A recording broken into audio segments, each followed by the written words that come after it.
नमस्कार दोस्तों, स्वागत है आपका एक बार फिर से एग्री पाठशाला में। आज आपकी जो उत्तर प्रदेश अधीनस्थ सेवा चयन आयोग ने एक नोटिफिकेशन जारी किया है जो कि रिलेटेड है यूपी एजीटीए से। ठीक है, यूपी एजीटीए से रिलेटेड है। इसमें आपकी जो है नई वैकेंसी इन्होंने निकाली है, जो कि अभी जो पुरानी वैकेंसी थी उनका डीवी चल रहा है, और जो नई वैकेंसी है वो आपकी अप्रैल के पहले ही आ गई है। ठीक है, तो इसको ध्यान से देखते हैं कि इसमें क्या क्या बताया गया है। जो आपका प्रकाशन की तिथि है, ठीक है, जिसमें आपका विज्ञापन का प्रकाशन किया किया गया है, नोटिफिकेशन जारी किया गया है, वो 24 मार्च 2026 है। ठीक है, अगर ऑनलाइन आवेदन करना होगा उसकी डेट 22/5/2026, 22 मई 2026 होगा। ठीक है, वहीं अगर बात करते हैं आवेदन के बाद अगर हमें शुल्क जमा करना होगा तो 11 जून 2026 तक हम लोग जमा कर सकते हैं। ठीक है, 11/6/2026 तक हम लोग जो इसका पेमेंट होता है वो जमा कर सकते हैं। ठीक है, शुल्क समायोजन एवं आवेदन में संशोधन की तिथि। ठीक है, अगर कोई संशोधन करना है या कुछ गलत हो गया उसके बाद संशोधन की जो डेट आती है वो कौन सी होगी? 18/6/2026, मतलब 18 जून 2026। ठीक है, जो पुरानी जो एजीटीए की वैकेंसी है, ठीक है, उसका तो अभी डीवी चल रहा है। ठीक है, मतलब ये आयोग जो है बहुत तेजी से काम कर रहा है, इसमें बहुत प्रोग्रेस चल रही है। ठीक है, तो फटाफट वैकेंसी आपके लिए आ रही है, तो इसको ध्यान से पढ़िए। और आगे क्या बोला जा रहा है? हाँ, इसमें जो आपकी वैकेंसी आई है, ठीक है, जिन्होंने यूपी पेट दिया है, ठीक है, पिछली भी वैकेंसी इसी के आधार पे आपको सिलेक्ट किया गया था। इसकी जो कट ऑफ थी वो पेट की अनुसार ही आपकी कट ऑफ आई थी। ठीक है, तो ये वैकेंसी भी आपको यूपी पेट के अनुसार ही जिन्होंने एग्जाम दिया है उसी बेस पे आपका चयन किया, सिलेक्शन किया जाएगा जो मेंस एग्जाम के लिए। ठीक है, तो यूपी पेट जो आप जिन्होंने भी दिया है वो इसके लिए एलिजिबल है।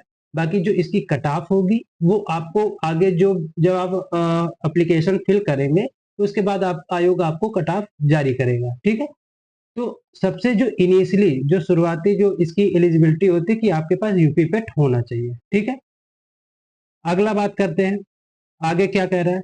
जो मुख्य मुख्य बिंदु हैं उनको हम लोग केवल देखते हैं। आगे आपसे कहा जा रहा है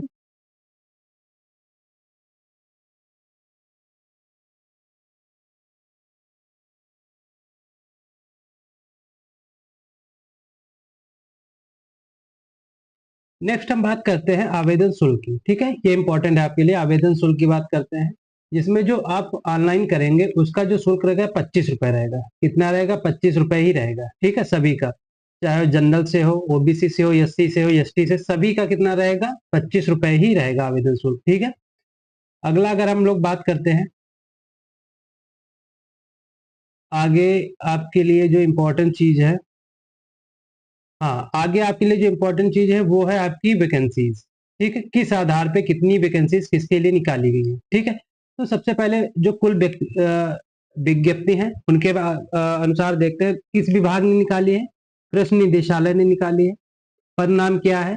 प्राविधिक सहायक ग्रुप सी। ठीक है, किस पद की है? ग्रुप सी की वैकेंसी है। किसकी है? ग्रुप सी की वैकेंसी है। ठीक है, लेवल की बात करें तो इसका जो 25,500, ठीक है, लेवल 4 की वैकेंसी है। जो इसका वेतन होगा 25,500 न्यूनतम होगा, मिनिमम 25,500, अधिकतम कितना होगा? 81,100 रुपए। मैक्सिमम इसका जो क्या बोलते हैं, इसकी जो सैलरी है मैक्सिमम 81,100 तक पहुंच सकती है। ठीक है, अगर हम वैकेंसीज की बात करें तो जनरल जो अनरिजर्व होते हैं उनके लिए 1692 वैकेंसीज है। कितनी है? 1692 वैकेंसीज है। ठीक है, वहीं अगर हम लोग बात करते हैं एससी की, ठीक है, शेड्यूल कास्ट जिसे अनुसूचित जाति बोलते हैं, 213 वैकेंसी है। एसटी की, इसकी एसटी की 6 वैकेंसीज हैं। अगला बात करते हैं अन्य पिछड़ा वर्ग की, जिसे हम क्या कहते हैं? ओबीसी। ठीक, ओबीसी की 573 वैकेंसीज है। कितनी है? 573। ठीक है, वही ईडब्ल्यूएस की बात करते हैं, जो इकोनॉमिक वीकर सेक्शन होता है, आर्थिक रूप से जो कमजोर होते हैं, उनके लिए है 275। तो कुल मिला के आपकी कितनी वैकेंसीज हो जाएंगी? 2759 वैकेंसीज हो जाएंगी। कितनी? 2759 वैकेंसीज हो जाएंगी। ठीक है, अगला बात करते हैं, इसका दूसरा टेबल भी है। जो आपके जो विकलांग लोग होते हैं, डिसेबिलिटी होती है जिन्हें, उनके लिए अलग से वैकेंसी है। जैसे जो स्वतंत्रता संग्रामी होते हैं 55 वैकेंसीज हुए हैं उनके लिए।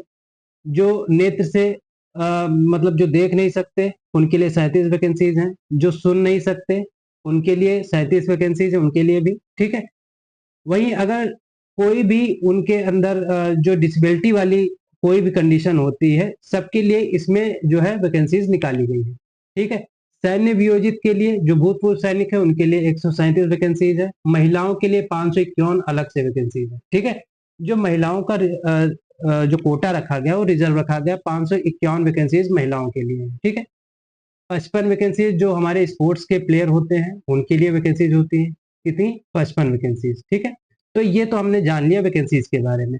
इसके आगे हम लोग जानते हैं कि इसकी जो एलिजिबिलिटी होती है वो कौन कौन सी होगी, किसके आधार पे हम लोग इसका, किस मेरिट के बेस पे हम लोग इसमें फॉर्म डाल सकते हैं, ठीक है। तो मैंने पहले ही बता दिया, ग्रुप सी की वैकेंसीज है आपकी, ठीक है। और इसमें आपको सब बीएससी एजी ऑनर्स किया हुआ होना चाहिए, ठीक है। बीएससी, ठीक है, ऑनर्स होना चाहिए। क्या होना चाहिए, बीएससी ऑनर्स होना चाहिए, वो भी किसमें, एग्रीकल्चर में, ठीक है। बीएससी हॉर्टिकल्चर भी हो सकता है, बीएससी फॉरेस्ट्री, ठीक है। बीटेक एग्रीकल्चर इंजीनियरिंग में होना अगर है तब भी आप भर सकते हैं। कृषि एवं प्रौद्योगिकी विश्वविद्यालय का प्रदत्त बीएससी जो गृह विज्ञान है या कम्युनिटी साइंस में 4 वर्षीय उपाधि प्राप्त होना चाहिए, ठीक है। इतनी जब आपके पास इनमें से कोई अगर एक आपके पास डिग्री है तब आप ये फॉर्म फिल कर सकते हैं, ठीक है।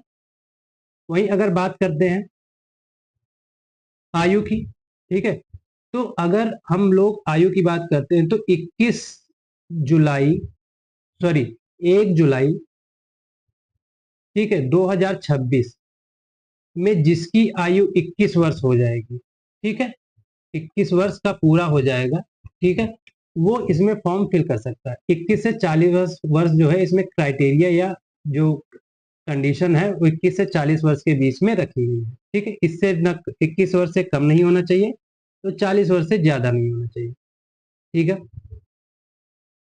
अगर हम बात करते हैं, अगला बात करें तो इसके सिलेबस की बात करते हैं, ठीक है। सबसे पहले हम लोग जानते हैं इसमें 100 प्रश्न होंगे। अगर क्वेश्चन पेपर आता है तो कितने कितने क्वेश्चन होंगे, 100 क्वेश्चन होंगे, ठीक है, जो कि पूरे के पूरे बहुविकल्पी होंगे। कितने होंगे, पूरे पूरे कितने होंगे, बहुविकल्पी होंगे, ठीक है। और अगर बात करते हैं इसमें माइनस मार्किंग कितनी होगी, 1/4 की माइनस मार्किंग होगी, कितनी, 1/4 की माइनस मार्किंग। और हर प्रश्न जो है 1 नंबर का होगा, ठीक है, 1 नंबर का हर प्रश्न होगा, ठीक है। यानी 100 क्वेश्चन होंगे कितने नंबर के, 100 नंबर के, और इसमें से माइनस मार्किंग कितनी होगी, 1/4 नंबर की होगी, ठीक है। अगला बात करते हैं इसके जो सिलेबस दिया गया है, जो सब्जेक्ट वाइज दिया गया है उसके बारे में बात। सबसे आप पहले आता है पार्ट 1। पार्ट 1 में सबसे पहले दिया गया फसल विज्ञान, ठीक है, जो क्रॉप प्रोडक्शन होता है। उसमें प्रश्नों की संख्या कितनी है, 25, और कुल अंक कितने हो जाएंगे, 25 हो जाएंगे, ठीक है, क्योंकि एक क्वेश्चन 1 नंबर का है, ठीक है। उसके बाद जैव तकनीकी, प्लांट ब्रीडिंग, क्रॉप फिजियोलॉजी, इसके 10 क्वेश्चन और 10 नंबर के। सॉयल साइंस 15 क्वेश्चन 15 नंबर के। एग्रीकल्चर एक्सटेंशन 5 क्वेश्चन 5 नंबर के। एग्रीकल्चर इकोनॉमिक्स 5 नंबर 5 क्वेश्चन के, ठीक है। जो एग्रीकल्चर डेयरी है, ठीक है, उसमें 5 जो क्वेश्चन होंगे कितने होंगे, 5 नंबर के, ठीक है। तो ये तो आपका हो गया एग्रीकल्चर का पोर्शन, ठीक है, एग्रीकल्चर का पोर्शन पार्ट फर्स्ट, ठीक है। दूसरा पार्ट जो आता है आपका कंप्यूटर का आता है। क्या आता है, कंप्यूटर का पार्ट आता है। तो कंप्यूटर में आपके कितने क्वेश्चन आएंगे, 15 क्वेश्चन आएंगे। कितने क्वेश्चन आएंगे कंप्यूटर में, 15 क्वेश्चन आएंगे, ठीक है। वही अगर बात करते हैं पार्ट नंबर 3 की, इसमें यूपी स्पेशल आएगा। क्या आएगा, यूपी स्पेशल आएगा, ठीक है। यूपी के बारे में सारे क्वेश्चन आपके होंगे। ये कितने क्वेश्चन होंगे, 20 क्वेश्चन होंगे, 20 नंबर के, ठीक है। इसी तरीके से टोटल जो आपका जो क्वेश्चंस होंगे, नंबर ऑफ क्वेश्चंस, वो 100 क्वेश्चंस होंगे। वो कितने नंबर के, 100 नंबर के, ठीक है। वहीं अगर बात करते हैं 15 क्वेश्चन कंप्यूटर के, 20 क्वेश्चन किसके, हमारे यूपी स्पेशल के, कितने हो गए, 35 हो गए। और 65 जो होंगे आपके एग्रीकल्चर पोर्शन से होंगे, ठीक है। जो 65 होंगे किस पोर्शन से होंगे, एग्रीकल्चर के पोर्शन से आपके क्वेश्चन होंगे, ठीक है। तो टोटल मिला के आपके 100 नंबर क्वेश्चन होंगे, ठीक है। वही अगर बात करते हैं 1/4 आपकी माइनस मार्किंग होगी, ठीक है। अगर कोई क्वेश्चन गलत होता है तो आपका 1/4 नंबर उसमें माइनस किया जाएगा, ठीक है। ये तो बेहतर जानते होंगे आप लोगों ने, एग्जाम था। और हाँ, एक चीज और आपको मैं बताना भूल गया, जिन लोगों ने, जो लोग ईडब्ल्यूएस वाले हैं, ठीक है, जो लोग इकोनॉमिक वीकर सेक्शन वाले हैं, उनका बनता है एक सर्टिफिकेट। ठीक है, क्या बनता है? सर्टिफिकेट बनता है, जो कि तहसील में आपका बनता है। ठीक है, तो वो सर्टिफिकेट जो है आपका 1/4/2026 से लेके 11/6/2026 के बीच का होना चाहिए। कितना होना चाहिए? 1/4/2026 से लेके 11/6/2026, मतलब 1 अप्रैल से लेके, ठीक है, 1 अप्रैल से लेके 11 जून तक। कितना? 11 जून के बीच का होना चाहिए। ठीक है, इसके बाद का फिर आपको इसमें अप्लाई नहीं कर सकते हैं। ठीक है, फिर आपको अनरिजर्व में ही जाना पड़ेगा। ठीक है, तो 1 अप्रैल से लेके 11 जून तक, 11 जून तक के बीच में आप जो है ईडब्ल्यूएस का अपना जो सर्टिफिकेट बनता है उसको बनवा लीजिए, तभी आप इसमें अप्लाई कर सकते हैं। ठीक है, तो जो आपके लिए इम्पोर्टेंट जानकारी थी वो मैंने आपको प्रोवाइड कर दी है। बाकी इससे रिलेटेड वीडियो जो भी आपके लिए इम्पोर्टेंट होंगे हम लाते रहेंगे। और जो इसके लिए टेस्ट सीरीज चलानी है, ठीक है, इसके लिए मैं एक टेस्ट सीरीज ला रहा हूँ आपके लिए रेगुलर बेसिस पे। ठीक है, जो हमारी बीच में क्लास नहीं हुई है, वो किसी कारण नहीं हो पाई है, इसके लिए माफी चाहेंगे। बाकी अब जो आपकी क्लासें होंगी वो रेगुलर होंगी, और हम लोग केवल टेस्ट सीरीज से ही हम लोग ये पूरा का पूरा जो सिलेबस है इसको कंप्लीट करेंगे और बेहतर परफॉर्मेंस करने की कोशिश करेंगे। ठीक है, तो हम लोग मिलते हैं अगली क्लास में, तब तक के लिए धन्यवाद।